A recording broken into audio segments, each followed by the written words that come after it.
बात है तो बहुत पुरानी, लेकिन आज मेरे मन में एक नई चेतना लेके उभरी है।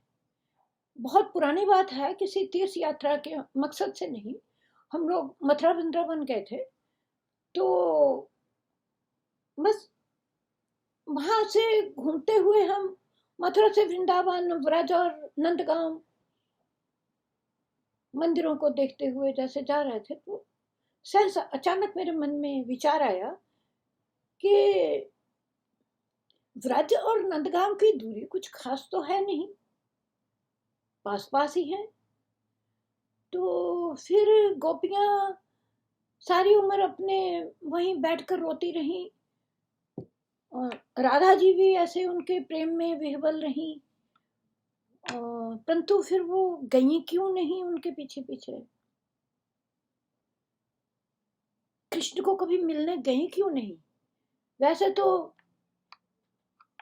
गोपी गीत और ये बहुत मशहूर हैं, दिन भर सूख गई, कृष्काय हो गई, खाना नहीं खाया, परंतु गई क्यों नहीं? मेरे मन में बस ये विचार उस समय बहुत कौंधा, लेकिन कुछ जवाब अंतर्मन ने नहीं दिया। देखा जाए तो ब्रज और मथुरा में कोई खास दूरी तो है नहीं। 150 मील पैदल चलना कोई बड़ी बात नहीं थी उन दिनों में। और दूसरे ये कि माना यातायात के साधन नहीं थे, परंतु इतनी दूरी तय करना एक लेमैन के लिए कोई ज्यादा मायने नहीं। और फिर जब किसी प्रेमी हो, किसी का कोई रूठ के चला जाए, तो रूठे हुए को मनाना तो एक फर्ज बनता है, उनका कर्तव्य है। परंतु फिर प्रश्न एक मन में आया कि प्रश्न दूरी का नहीं है। दूरी तो तय की जा सकती थी, लेकिन प्रेम प्यार जहां हो, लाखों मील की दूरी भी इंसान कोई ना कोई साधन बनाकर चला जाता है।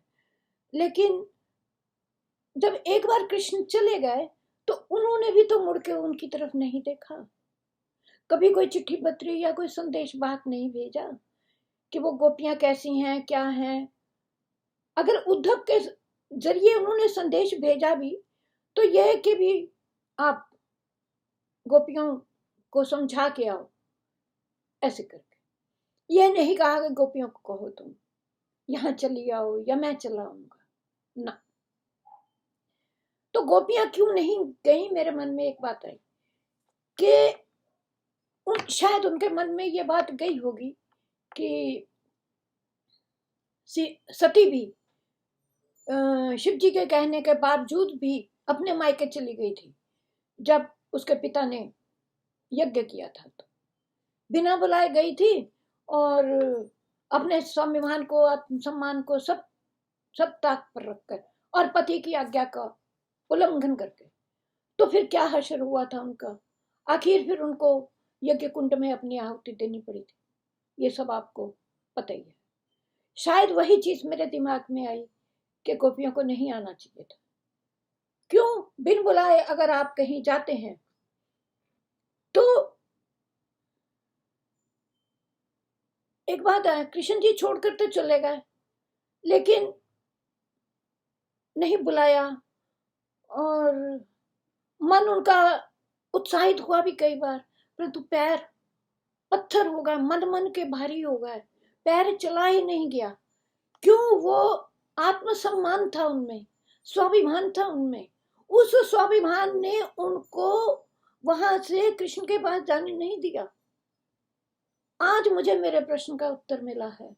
शायद मैं गलत हूं, पर स्वाभिमान सबसे बड़ी चीज है। वो चाहे मायका हो, ससुराल हो, दोस्त हो, मित्र हो, कोई प्यारा हो, प्रेमी हो, कोई भी हो, आत्मसम्मान की वजह से ही शायद ऐसा हुआ। हरे कृष्ण।